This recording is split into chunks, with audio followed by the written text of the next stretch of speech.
Welcome. Good morning to you all over the world, in Africa and in Nigeria. Welcome to the Cactv morning news this morning. Today is Friday, and thank God it's Friday. Quickly, we'll just go and diving into the news for the day, making the rounds.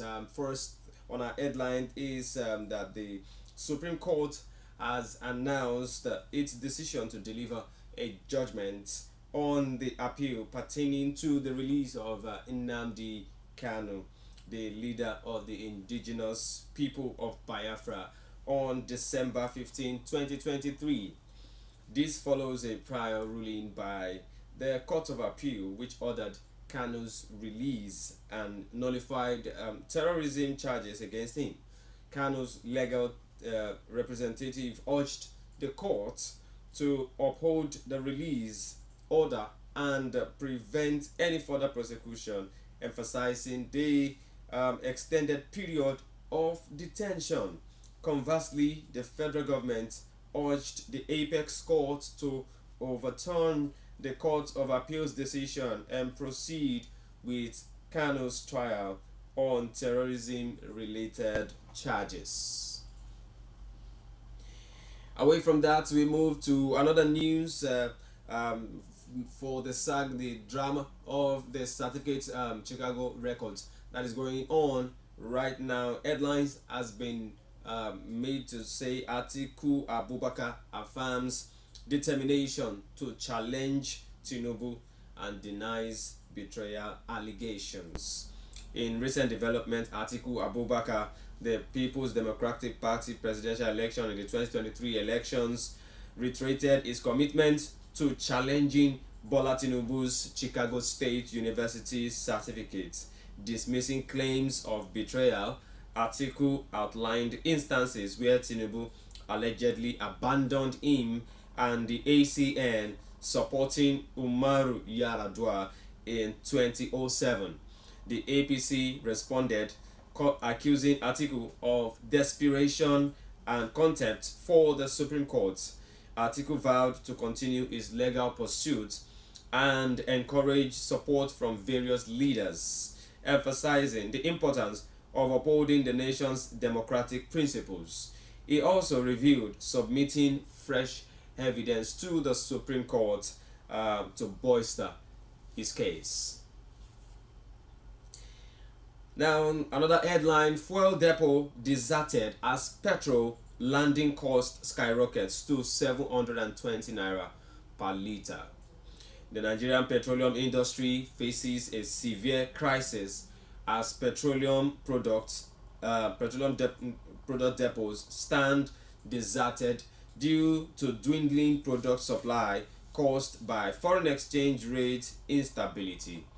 The landing cost of petroleum premium metal sport, the PMS, popularly known as petrol, has surged to 720 naira per litre and even 900 naira per litre in some other places, posing a threat of widespread fuel scarcity in the near future.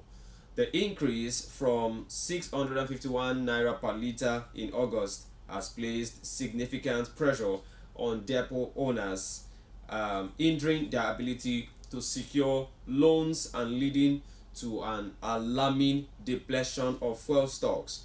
Both independent and major marketers are grappling with the impact, with many facing imminent bankruptcy due to the inability to secure funds for product procurement. Industry stakeholders emphasize the urgency of government intervention to prevent a colossal collapse and mitigate the potential adverse impact on the nation's economy. Escalating communal clashes in Osun State force residents to flee and military intervenes. The simmering conflict between Ilobu and Ifon communities in Osun State has escalated, prompting many residents to flee their abodes and leave their homes. The situation has worsened with increased violence reported overnight, leaving inhabitants in fear and seeking safety elsewhere. The state government is taking measures to evacuate residents, including core members from the affected areas. Military personnel, police, and DSS operatives are present at the entrance of the troubled communities. The police have suffered casualties, and a police patrol van was burnt during the clashes. The Osun State Governor Ademola Adeleke, has imposed a curfew from 6 a.m. to 6 p.m. in a bid to restore peace and prevent further loss of lives and properties. The House of Reps urges federal government to settle 226 billion naira and $556 million, also 398 pounds judgment debts. The House of Representatives has passed a resolution to oversee the issuance of promissory notes for judgment debts totaling 556 billion 556 million 754,584.31 dollars, and also 398,526.17 pounds, and 226 billion 281 million 801,881.64 million naira owed by the federal government. The move aims to address the critical judgment debt owed by various government ministries, departments, and agencies, and ensure the nation's financial stability. The resolution follows a motion by Lanre Okunlola, representing Surulere Federal Constituency, Lagos State, emphasizing the need to manage these debts responsibly and transparently. The Committee on AIDS, Loans, and Debt Management will oversee the issuance of promissory notes and submit a report for further legislative actions. In other news, Ogun Assembly urges DSS to release detained member over Shagamu killings. The Ogun State House of Assembly has expressed concern about the continuing detention of Damilare Bello, a member representing Shagamu Constituency 1, by the Department of State Security State Service. Bello was arrested on September 20 in connection with the cult-related killings in Shagamu. The Assembly passed the resolution demanding his release to ensure his constituents have proper representation. This resolution was supported by a voice vote at the plenary and emphasized Bello's release on bail pending the conclusion of the investigation. Senate also urges federal government to resettle over 1.5 million displaced Benue residents. The Senate has called on the federal government to swiftly resettle the more than 1.5 million Benue residents displaced by banditry. They have also urged the government to fulfill its promise of 10 billion naira to aid in the reconstruction of the devastated communities. This call follows a motion of plenary addressing the need to return displaced people of specific local government areas in Benue State to their ancestral homes, preventing an impending humanitarian crisis. The motion emphasized the deplorable conditions in which the displaced are currently residing, posing threats of diseases and other health challenges. Redan, REDAN, commends BUA for reducing cement price. Dr. Alhaji Aliyu Wamako, the president of the Real Estate Developers Association of Nigeria, Redan, has applauded Abdul Samad Rabiu, the founder and chairman of BUA Group, for the recent reduction in cement prices by the BUA Cement Company Limited. The price was lowered to 3,500 naira, and Wamako urged other industry leaders in the building material sector to follow suit. He emphasized the importance of integrity business tenacity and prioritizing the welfare of Nigerians by reducing the cost of essential building materials.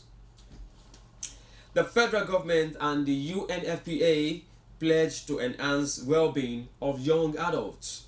The coordinating Minister of Health and Social Welfare, Professor Ali Bate, expressed the federal government's dedication to enhancing the well-being of adolescents and young adults in Nigeria as at the 2023 Global Forum for Adolescents in Abuja.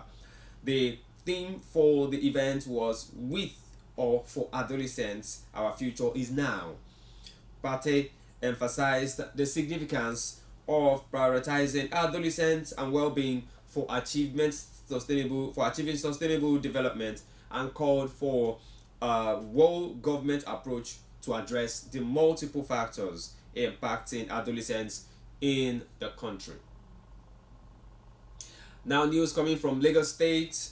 Lagos State Parastatals Monitoring Office aims to boost state revenue. The Lagos State Parastatals Monitoring Office is committed to enhancing the state's revenue to meet its developmental needs, according to the Permanent Secretary, Dr. Olubenga Aino. During the monthly two-day revenue meeting with heads of state agencies and parastatals, Aino emphasized the role of agencies in contributing to the government's revenue. The focus is on consolidating activities and improving revenue generation to lay a strong foundation for a world-class economy and a smart city. Yesterday marks the World Teachers Day, and teachers were celebrated all over the Federation and also in the world. Following that celebration, teachers from Oyo and Anambra win presidential prizes. 3 teachers from Oyo State and 3 from Anambra State were honored with awards at the 2023 Presidential Teachers and School Excellence Award ceremony held in Abuja. The recipients were recognized for their outstanding contributions to education and were awarded prizes including cars and a giant refrigerator. The event was part of the World Teachers Day celebration, highlighting the commitment of both states to improve the teaching profession and enhance the welfare of educators. Also, in other news, other governors from other states also celebrated their teachers and promised them worthy benefits in the nearest future. Part of them, one of them is the Edo State Governor Baseki, promising the teachers December bonuses, and also Benue State's government also promising their teacher a better deal in the nearest future. All right, one of the news and the food security, it has been the president has been urged to speed up the food security initiative. A group called 2912 Hope Initiative has urged President Bola Tinubu to accelerate his intention in food security to alleviate the current harsh economic conditions in Nigeria. If you're not mistaken, palliatives were promised to people in the country, as we have visuals or footages of one of the places where the palliatives were shared, and it's displayed in a video trending on social media. The president had declared a state of emergency on food security on July 13, emphasizing the need to include all matters concerning food and water affordability within the National Security Council's purview. The co-founder of the group stressed that efforts should be expedited to make food available and affordable to the masses. Alright, we go on a quick short break, and when we come back, we bring you business news and also sports. Please stay tuned, don't go nowhere.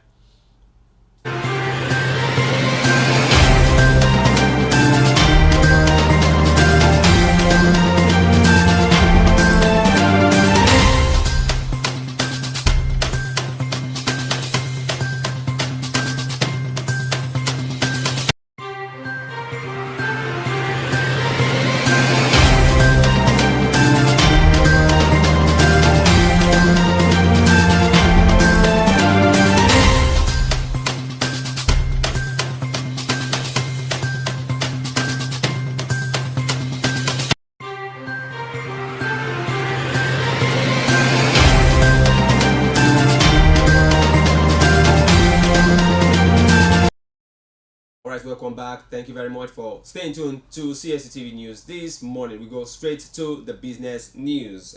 German Nigerian trade volume reaches £3 billion in 2022, according to the German ambassador to Nigeria. The German ambassador to Nigeria, Amnet Gunhar, announced that the trade volume between Germany and Nigeria reached £3 billion in the year 2022. She highlighted the main exports between the two countries, with Germany exporting machines, food products, and chemical products, while Nigeria primarily exports crude oil, food products, and other raw materials. Gunther also emphasized the educational and economic ties between the nations, and mentioning the number of Nigerians passing German language exams and the significant investment and job creation by German companies in Nigeria. In other business news, Nigerian Exchange Limited gains 140 billion naira, boosted by consumer goods, stocks, and new listings. The Nigerian Exchange Limited, the NGX, experienced a positive day with a gain of 140 billion naira in market capitalization, adding to investors' wealth after a previous day's decline. The benchmark index closed positively at 66,570.19 points, indicating a 0.13% gain. The market capitalization increased by 0.39%, reaching 39.53 trillion naira. The gain was driven by buying interest in banking, consumer goods, and industrial goods stocks, as well as the listing of the Nigerian Industrial Development Fund, the NIDF, on the NGX, adding about 92 billion naira in capitalization to the exchange. Also in business news, Africa expects to earn over $70 billion from internal trading, according to the AfCFTA. The Africa Continental Free Trade Area, AfCFTA, has stated that internal trading within Africa could generate over $70 billion, surpassing development assistance. This announcement was made by Silva Ojako, Chief of Staff of the AfCFTA Secretariat, at the 2023 Regional Integration Issues Forum in Accra, Ghana. He emphasized that collaboration and embracing AfCFTA's principles could lead to significant earnings, especially if small and medium enterprises work together to overcome trade barriers. SMEs in Nigeria closing down due to harsh operating environment, according to the NASI. The Nigerian Association of Small-Scale Industrialists, NASI, has expressed concern over the continuous closure of micro, small, and medium enterprises, the MSME, in Nigeria due to the challenging operating conditions in the country. Peter Pukwola, Vice Chairman of the Lagos chapter of NASI, highlighted the immense contribution the MSMEs could make to the national economy, but emphasized that these businesses are struggling due to a multitude of obstacles. Federal government procures 1.25 million meters with 120 billion naira. World Bank loan to halt estimated billing. The federal government of Nigeria has initiated the procurement of 1.25 million meters, financed by a $155 million, approximately 119.74 billion naira loan from the World Bank. This move comes in response to President Bola Tinubu's directive to stop estimated billing of electricity consumers by power distribution companies. The meters will be distributed. To the distribution companies to at reduced costs, aiming to ensure a substantial deployment as part of phase 2 of the National Mass Metering Program. The Federal Inland Revenue Service chairman emphasizes solid minerals for economic boost. Mr. Zacchaeus Adedeji, the acting chairman of the Federal Inland Revenue Service, highlighted the critical role of the solid mineral sector in boosting Nigeria's economy. Speaking during a visit to the Minister of Solid Minerals, Dr. Ladele Alake, Adedeji emphasized that solid minerals could be the future oil for Nigeria and could significantly contribute to the nation's revenue. He stressed the importance of the sector and expressed confidence in the Minister of Solid Minerals, Dr. Alake, in achieving economic growth and prosperity.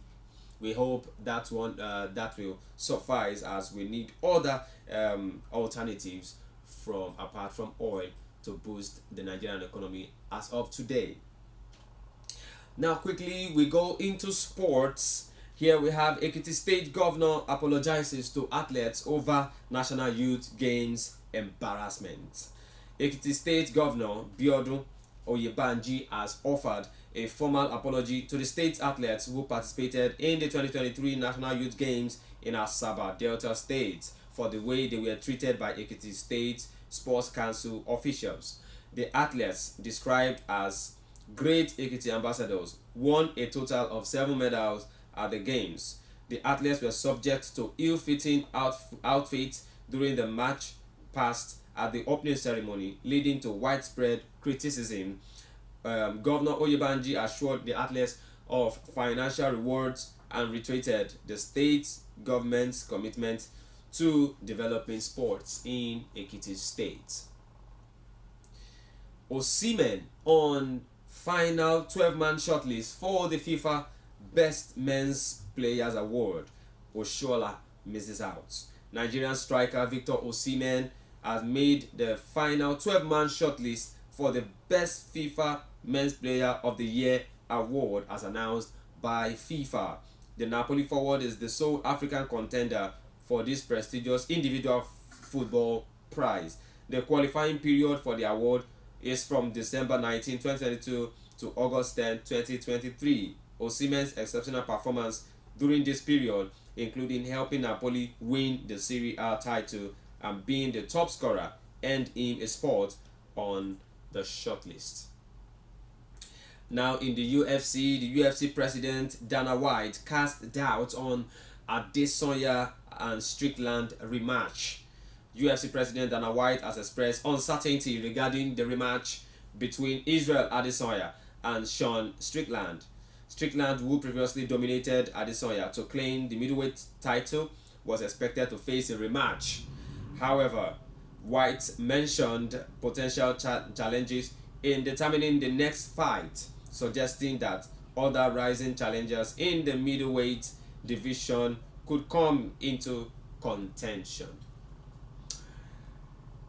Now to MLS. Lionel Messi nominated for MLS 2023 MVP and Newcomer of the Season awards. Lionel Messi, despite playing just 4 league matches for Inter Miami, has been nominated for Major League Soccer's 2023 MVP award and Newcomer of the Season. Messi, who arrived in Miami in July, played a crucial role in helping his team secure the League's Cup trophy. Although his appearances in the regular league season have been limited, he made the 30-man shortlist for the prestigious Landon Donovan MLS MVP award alongside his Miami teammate Sergio Busquets. In the Premier League, a lot of revelations is coming out trailing the match between Liverpool and Tottenham, and this is coming that Diogo Jota wrongly sent off in the Liverpool versus Tottenham clash. The Premier League Independent Key Match Incident panel has reportedly stated that Diogo Jota was wrongly sent off during Liverpool's controversial 2-1 defeat against Tottenham. The Portuguese forward was shown a red card after receiving two bookings in just over a minute for fouls on Destiny Udogie.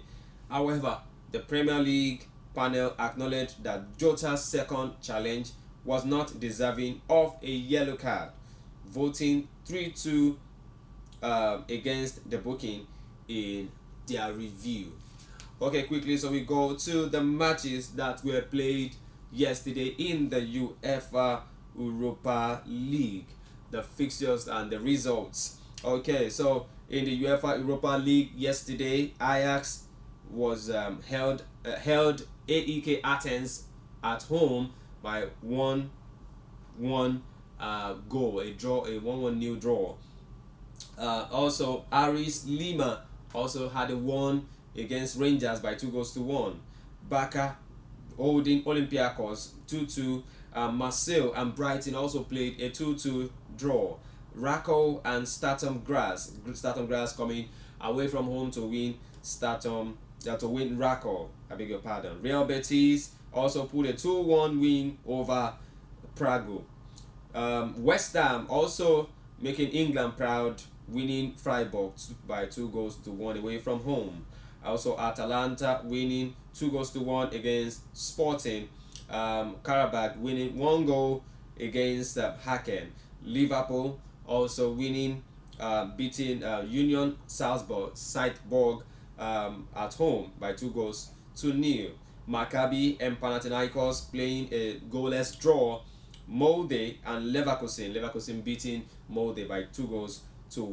Roma showing off against Servette by 4-0, and Slavia Praga winning Tiraspol by a whooping 6-0. Toulouse and ASK Toulouse winning that one by 1-0, and Villarreal also having a comfortable home win against Rennes by 1-0. With that, we come to the end of the morning news today on CSC TV. Please stay tuned to us as we bring you our other programs shortly.